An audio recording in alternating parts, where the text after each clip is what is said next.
Hey friends, my name is Nee Abrahams. I'm director of the first year experience at Butler University, and I am so thrilled to be joining CSLC and having this particular workshop called Building a Bigger Table, How Do We Cultivate Belonging and Making Friends Post-College.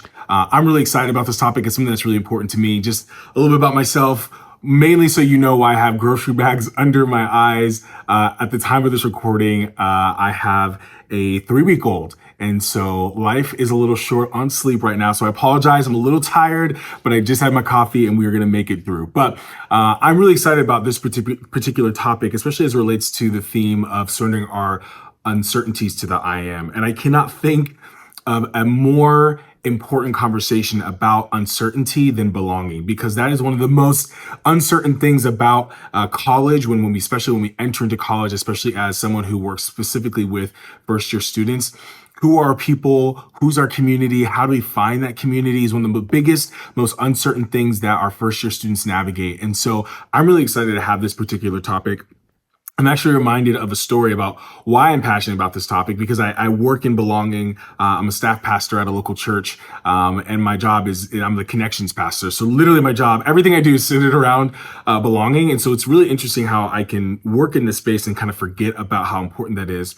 When I started this job a year ago, it was my 3rd day on the job, and I hadn't really met anyone. The first 2 days are all orientation. And because of the nature of my role, I'm meeting lots and lots of faculty. So this particular day, it's a faculty workshop day. There's a big celebration happening in the auditorium. And so everyone's celebrating. My name gets introduced. I'm meeting all these different people. And it was really awesome. And then there comes this moment where lunch happened, right? And we all know this feeling, right? When you are sitting down, you have your food and you're like, holy crap, where am I going to sit? And this was really weird for me because I hadn't experienced anything like this, honestly, since middle school. And so I have this very distinct memory of me. I just met all these people, and I afterwards was lunch. And so I'm grabbing my lunch, and I literally have this feeling of where am I supposed to go? What am I supposed to do? And there are faculty and staff. They're sitting inside. They're sitting outside. I hadn't met anyone on my team yet. And so I just remember awkwardly walking outside, and I'm just kind of staring into the abyss All right, Nee, like I'm gearing up, I'm ready to sit by myself. And all of a sudden I hear my name being called. And it was a faculty member who had met me earlier. And he and three of his mates had saved me a seat. Like literally, it's like, hey, Nee, we saved you a seat.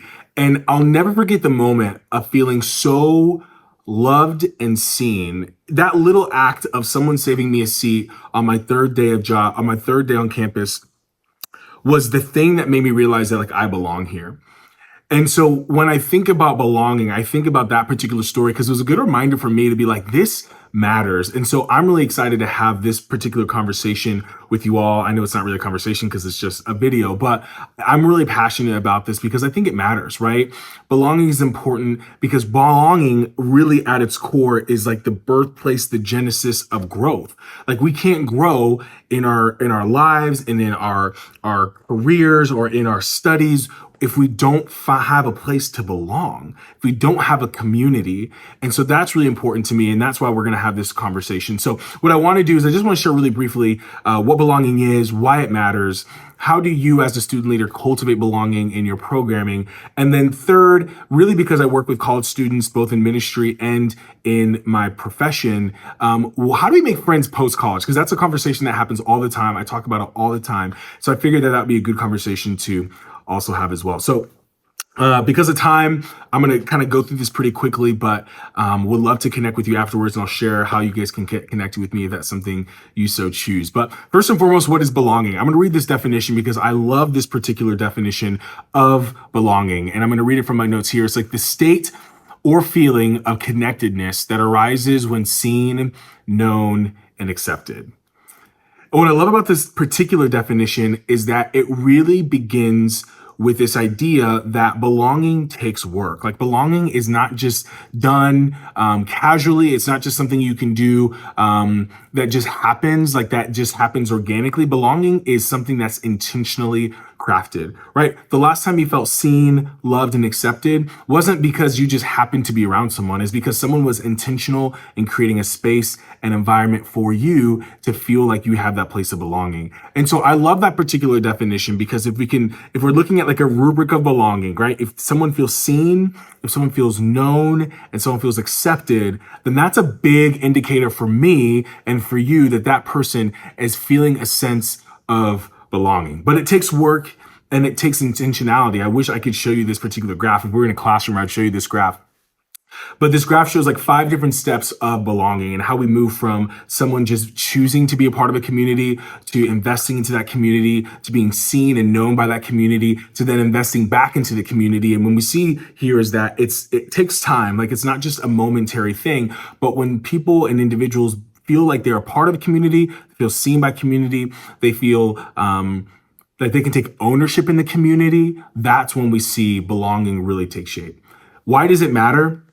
For a couple different reasons. First and foremost is because it mattered to Jesus, right? We see in Matthew 9, there's one of my favorite verses is we see Jesus, I think it's Matthew 9:10.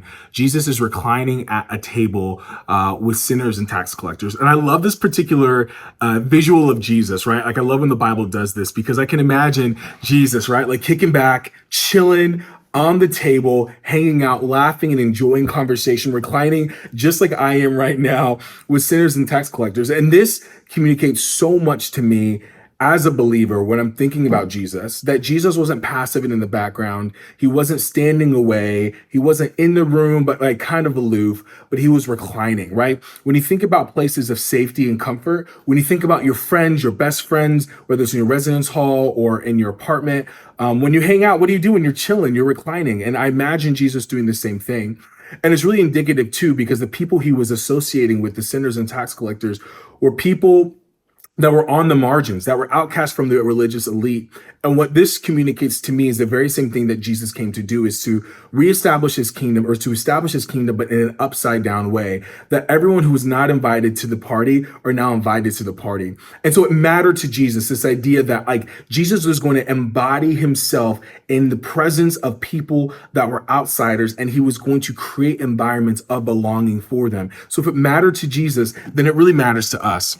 Secondly, as I mentioned earlier, belonging really is the birthplace of growth. And so if we want to be intentional about growing our programs, we want to be intentional about growing our clubs and organizations, if you want to be intentional about growing our discipleship culture on our campuses, we have to be willing to invest in the deep work of creating spaces for belonging. And so it matters a lot. Belonging matters so much. Belonging is the genesis of growth. It's the genesis and this place and the space in which everything else flows from it. Because if you feel like you belong, feel like you have a place of safety, then you're able to move on to other areas as well.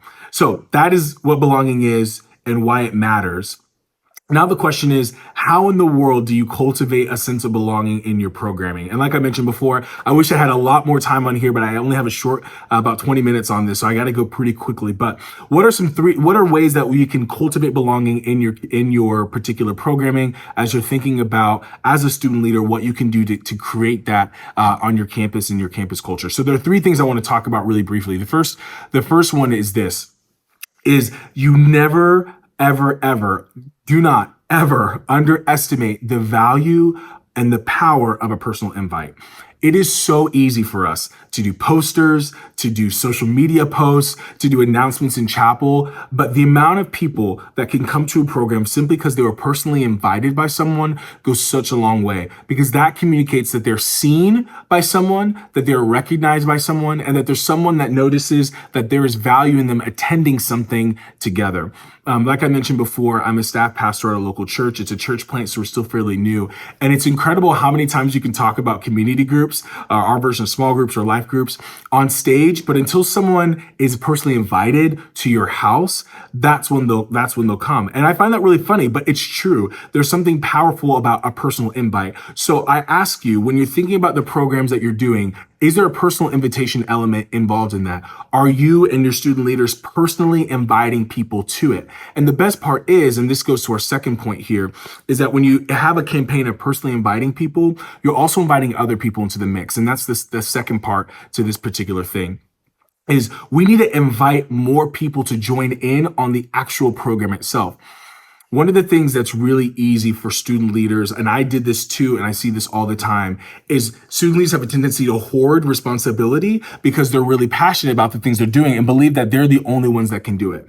But one of the things that a mentor told me that I try to live by, and it's really difficult, trust me, it is really difficult, but it's this, is that if you can do it at 80% capacity, then it's time to let somebody else come in and give them an opportunity to help lead it, to help run it, etc. Because what you're doing is you're creating a sense of ownership beyond just what you're able to see, but you're creating a sense of ownership for other people to get involved. Are you inviting first year students to help plan? Are you inviting people who maybe aren't as involved on campus, but giving them a voice in what you're doing? And I know what you're saying, yeah, but they'll mess it up, or maybe it's not going to be what it is, or this is a club. But I'm telling you, if you create small but impactful ways for other people to get involved, you're going to create a sense of belonging, because now instead of 5 people planning something and being the sole people for it, now you have 7, 8, 9 people. That level of ownership drastically changes how people feel about the event, about the program, etc. So invite more people to be a part of the process of planning. Invite more first years to be a part of that process. Even if they're not running the show, giving them some small, simple tasks so that they feel like they belong and that they have an opportunity that they get to build something. That is so important in this particular process. Again, it's really easy. Trust me, I get it. It is so easy to be like, I don't want anybody else to mess up this thing that I've worked so hard on. But I promise you this, if we're talking about not just legacy in the short term and in the long term, the more people you invite into the process, the longer you will have organizations last. Because what happens is we have really passionate student leaders who build something, but they are the sole locus of attention for that thing. And when that thing ends, the club ends. I have done that. I went to Missouri State for my undergrad and my master's, and I created a worship night where all the different campus ministries came together. It was a band comprised of a bunch of different campus ministries. People have been talking about it for years. It hadn't happened. By God's grace, I was able to kind of be the central focal point for making it happen, but I didn't relinquish control. And so what happened is, what I wanted it for it to be a thing that was a tradition only lasted 2 years. And it was really frustrating, but I realized it's because I didn't allow other people into the process because I thought I was the only one that could do it. And so I encourage you, invite other people to be a part. Third thing, when we're thinking about Every time you are planning a program and you're thinking about belonging, you need to have an audit. And you're auditing essentially um, how underrepresented students, whether that be students of color, whether that be commuter students, whether that be veterans or maybe non-traditional students, how do they have an opportunity to be at a seat at the table, and invite them to maybe students with known or unknown, visible or not maybe necessarily visible disabilities. How are we including and making sure that they have an opportunity within the program to feel like they have ownership or that they can be a part too? Because oftentimes we have our non or underrepresented students know that events are happening, but they don't feel like that event is for them. So being really intentional, how are we marketing it? Marketing it? Who's represented within the marketing? And most importantly, if it's, for instance, for thinking about commuters, if we want them to feel like they have a place of belonging, what are the needs of commuters on your particular campus? Where do they meet? Is there a place for them to meet? Are we personally inviting them to make sure that they know that they should stay, or however the case may be? Maybe you do two versions of an event, one in the evening, one during midday. Midday gives more commuters an opportunity to be a part, evening for those who live on campus. Again, we have to be really resourceful when it comes to creating belonging on campus. But if we're able to do those three things, invite more people into the planning process, personally inviting people, and then auditing how we're engaging with our non or underrepresented students on our campus when it comes to belonging, that's going to go such a long way in this particular process.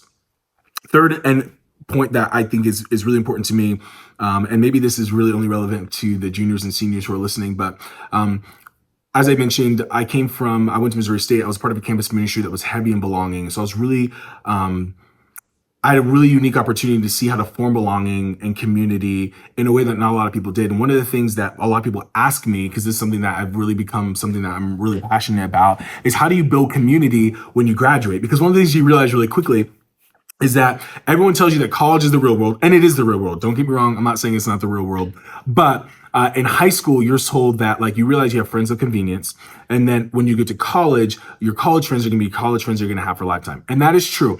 However, they tell you that you get to choose your own friends. And it's true to an extent, but the reality is oftentimes your friends that you meet in college are friends because they're in a stage of life where everyone's the same age and the same stage. No one has money. Everyone lives within 3 minutes of each other, and you're all in that kind of the same stage in life together, right?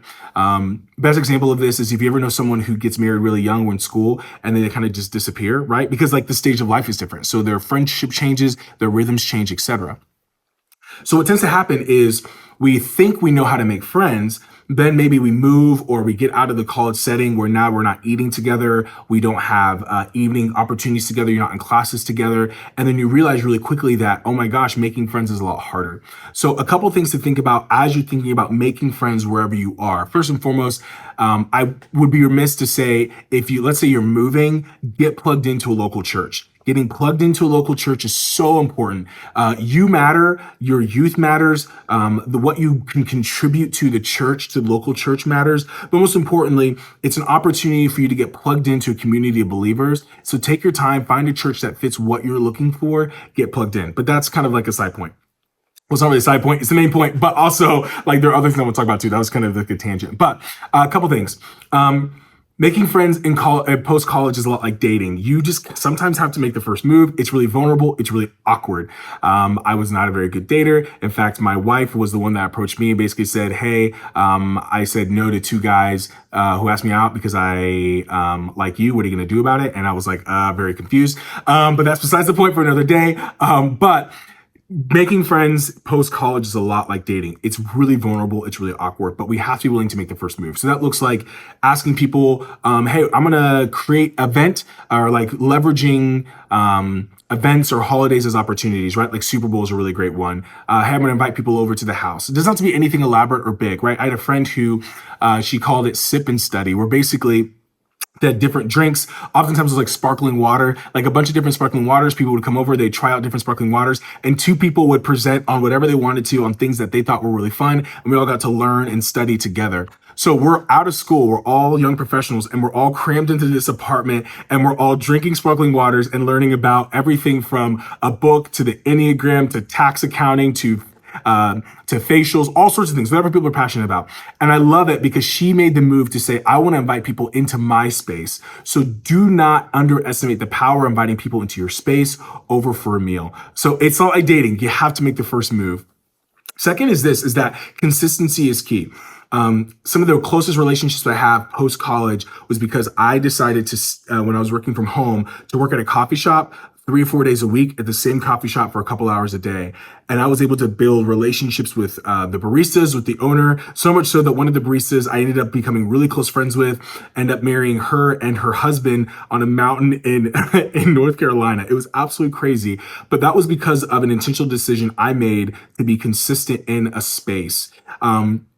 There's this theory called a third space that everyone needs 3 spaces. Usually it's home, work, and then a third space. I encourage you to find that third space. That is going to be so crucial. And then be consistent in that third space. Maybe it's volunteering, maybe it's a coffee shop, maybe it's a community organization, but find a third space. Maybe for a lot of people, it's church, but find a third space to get plugged in and be consistent. That consistency is so important. And when you're able to do that, you're able to build ownership, and that goes a long way. And then last but not least, I know I don't have a ton of time here, is to ask intentional questions. Be a journalist in search of a story. Every single person has a story. And what I've discovered is the farther we get out of school, the less intentional we are in getting to know people and asking intentional questions. You'll be amazed at the conversation you're able to have when you ask intentional questions about someone's story at your work, when you're meeting people, etc. Be a journalist in search of a story. Be more interested than interesting, and you'll be amazed to see at the relationship you're able to build when you do that. There's so much more I could say about belonging, but at the end of the day, I just want to say this: it is really easy, especially in our culture and in the Western space that we occupy, to have our homes, to drive into our garages, shut the garage door, never talk to anyone, do our thing at work and leave. But I think God's calling us to do more than that. God's calling us to build a bigger table, to help alleviate the uncertainty, because God is belonging. When God says, I am, he's all these things, but he's also belonging. And we have an opportunity to reflect the love of Jesus, to reflect the way God has created belonging and the way we belong to him and he belongs to us. We have an opportunity to reflect that in our relationships with each other on campus and even post. And so my encouragement to you is that I'm not asking you to be the most extroverted person in the world. Hear me out. I know I'm extroverted, but some of the most brilliantly intentional people at building belonging that I know of are introverts. The goal is not to be introverted, or the goal is not to be extroverted. The goal is not to be a public speaker. That's not what I'm saying. But what I am saying is that when you're intentional in creating opportunities for belonging, it goes a long way. And I'll say this before I close and wrap up. There's a common misconception that it is a university's job to build belonging. That's not true. A university can build environments that help shape belonging, but belonging is always done by the individuals within it. So I encourage you as a student leader, you're here for a reason. You're here on purpose and for a purpose. You decided that this particular session was something that you wanted to jump in on. And so I encourage you, the tugging on your heart that you're feeling, or the reason why you decided to be a part of this particular session, because I think God's calling you to step up your game, to build belonging in your communities. And I know you can do it. And I know that God has equipped you to be bold and courageous and to step into the vulnerability of creating that community around you. But when you do that, you are going to drastically shape and alter people's lives, because belonging is the genesis of growth. I appreciate you all so much. If you have any questions, you want to follow up with me, my name is Nee Abrahams, or Nee Papo, or Nee Pakpo. My parents are from Ghana. Either way, you can find me on LinkedIn. You can just type in NII space KPA. You can find me on Instagram. My handle is It's Nee Papo. You can find me there. You can email me at nabrahams@butler.edu. You can find me on the Butler website. I would love to connect with you. I appreciate you all so much. I know that God's using you, and I'm excited to see what he has for you. Would love to stay connected. So please, if you found anything, a part of this at all that was impactful for you, or if you have feedback, please let me know. Would love to stay connected with you. Thanks, friends. Take care.